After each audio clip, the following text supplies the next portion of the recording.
Hello everyone, another quick tip coming from my shop to yours. Say you need to replace the cover for the ways on your milling machine, right? Just like mine does. So a little piece of neoprene or rubber will cost you about $75. And that is just not cool with me.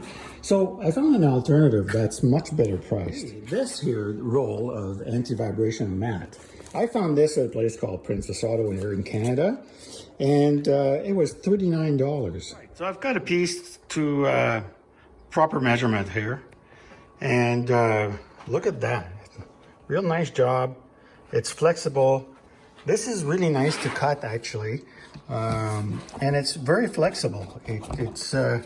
It's going to be a great material. You know, like, is it possible that it may not last as long as original or neoprene? It's possible, but at the price, you know, I'd say go for it. It's a pretty good saving. See, it rolls nice and it unfurls nicely as well. So I'm pretty happy with this purchase. So I hope it helps you out. Take care.